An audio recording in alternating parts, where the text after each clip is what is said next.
Bab 6. Kebutuhan akan seorang nabi. Abdul Muthalib tidak menyembah Hubal. Ia selalu menyembah Tuhan Allah. Meskipun demikian, berhala Mu'abbid telah berdiri di rumah Allah selama beberapa generasi.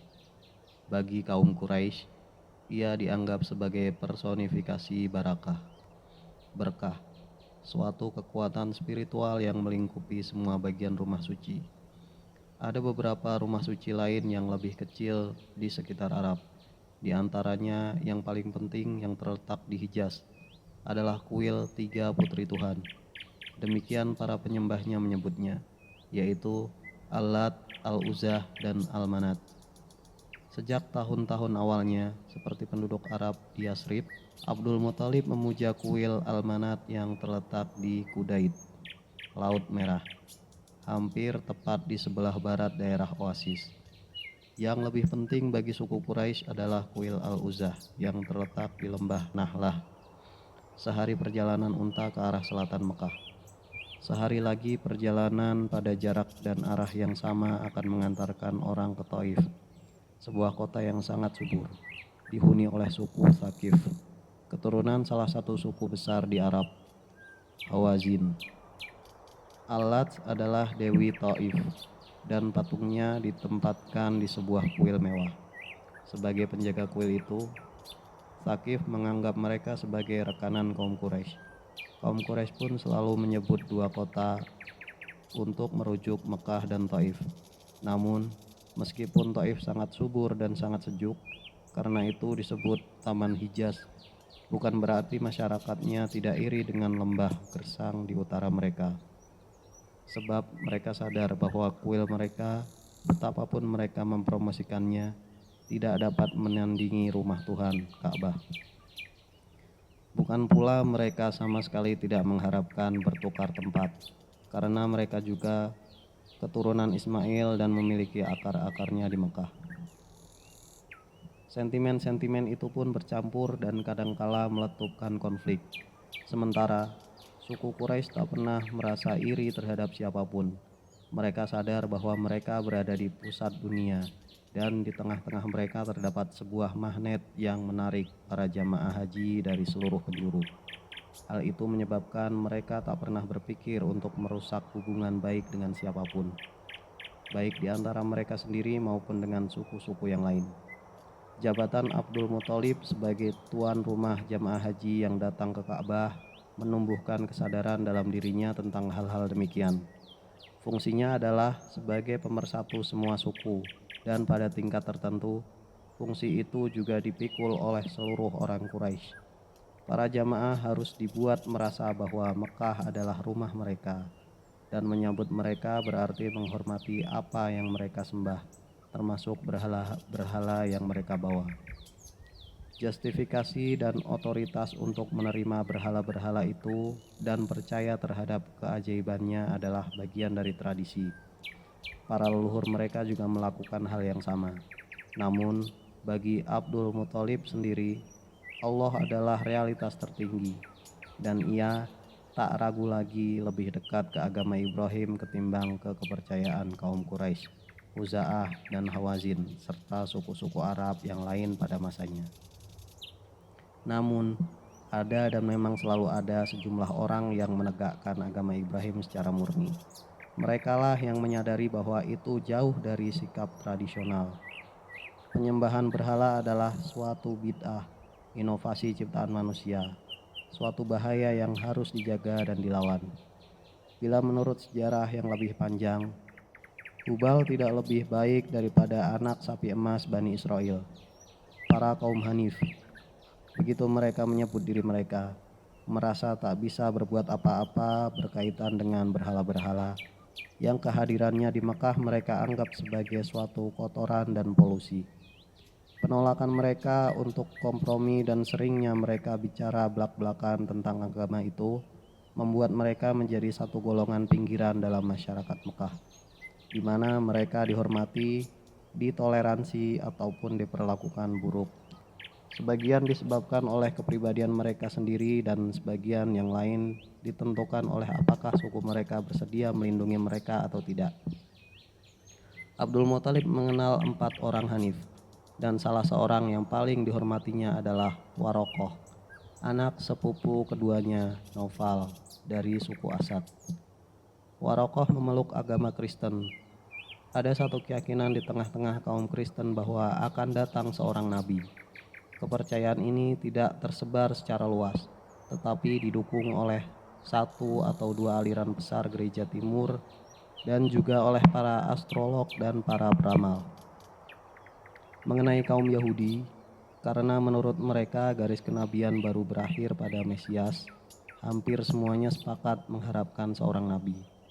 Pendeta dan ulama mereka meramalkan bahwa tanda-tanda kedatangan seorang nabi telah tiba. Dan tentu saja, nabi tersebut adalah seorang Yahudi, karena mereka mengklaim diri mereka sebagai bangsa pilihan.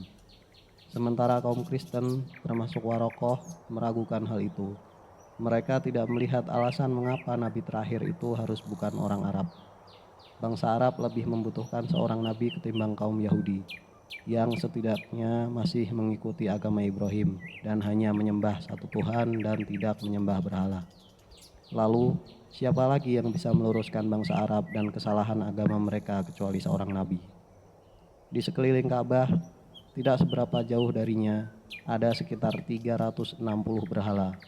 Ditambah lagi dengan berhala-berhala kecil dan besar disimpan di setiap rumah di Mekah sebagai penjaga rumah mereka. Pada setiap gerak mereka, khususnya jika hendak bepergian jauh, mereka akan menghadap berhala dan bersujud di depannya untuk memohon berkah dan keselamatan. Demikian juga yang mereka lakukan pertama kali saat kembali. Bukan hanya orang-orang Mekah yang melakukan itu, melainkan hampir seluruh bangsa Arab. Ada juga sebagian masyarakat Arab Kristen di daerah selatan, yaitu di Najron dan Yaman, serta di daerah utara dekat perbatasan Suriah. Namun, intervensi Tuhan yang terakhir yang telah memindahkan orang-orang Mediterania dan memperluas daratan Eropa tidak memberikan dalam kira-kira 600 tahun pengaruh apapun secara praktis bagi kaum penyembah berhala yang berpusat di kuil Mekah. Bangsa Arab di Hijaz dan dataran Najd ke timur tampaknya tidak tersentuh oleh pesan-pesan dalam Injil. Kaum Quraisy dan suku-suku pagan tidak memusuhi orang Kristen.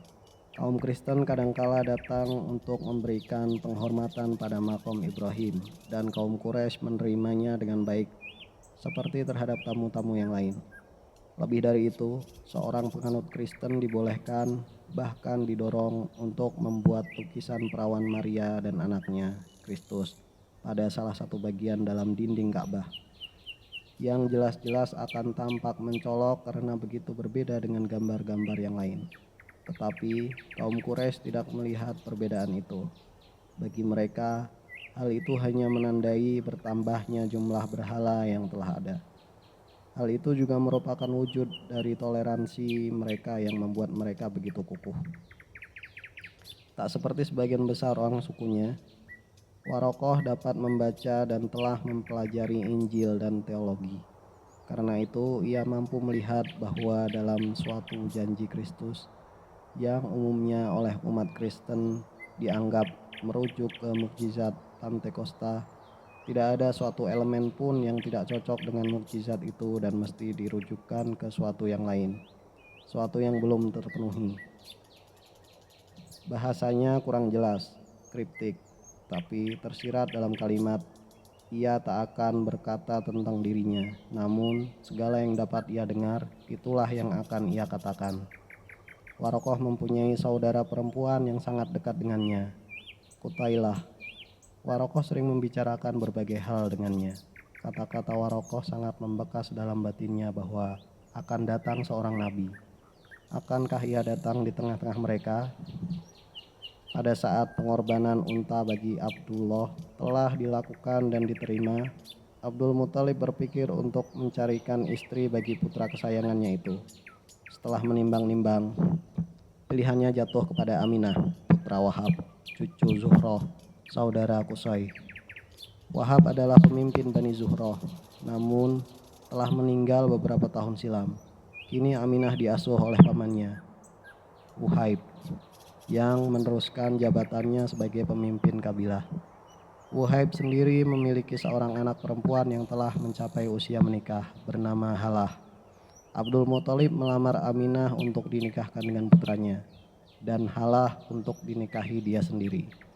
Wuhaib setuju, maka segera dilakukan berbagai persiapan untuk pesta dua pernikahan pada waktu dan tempat yang sama. Pada hari yang telah ditentukan, Abdul Muthalib menggandeng putranya dan bersama-sama mendatangi kediaman Bani Zuhroh.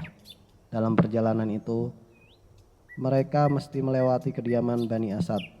Ketika itu, Qutailah, saudara perempuan Warokoh, berdiri di depan pintu rumahnya.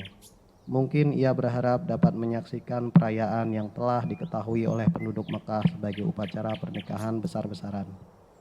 Abdul Muthalib saat itu telah berusia lebih dari 70 tahun. Namun ia masih tampak lebih muda dari usianya. Langkah gontai kedua mempelai yang berwibawa dan anggun itu memperindah pemandangan saat itu. Namun ketika mereka telah cukup dekat,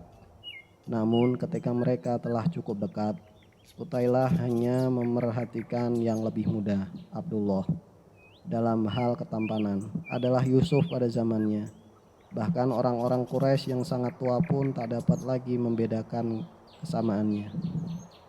Ia kini berusia 25 tahun, saat mekar-mekarnya pada usia mudanya. Namun Qutailah terpesona, seperti yang terjadi pada kesempatan lain, namun tidak sedahsyat kali ini.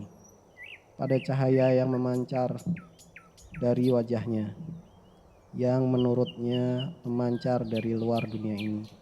Apakah Abdullah adalah nabi yang tengah dinanti-nantikan, atau ia adalah bapak sang nabi? Mereka telah melewati Qutailah dan tiba-tiba terbersit keinginan padanya untuk menyapa. Ia berseru, "Abdullah." Abdul Muthalib melepas gandengannya, seakan-akan menyuruh putranya berbicara dengan sepupunya itu. Abdullah mundur untuk menemuinya. Qutailah bertanya kepada Abdullah, kemana ia akan pergi? "Bersama ayahku," jawabnya singkat.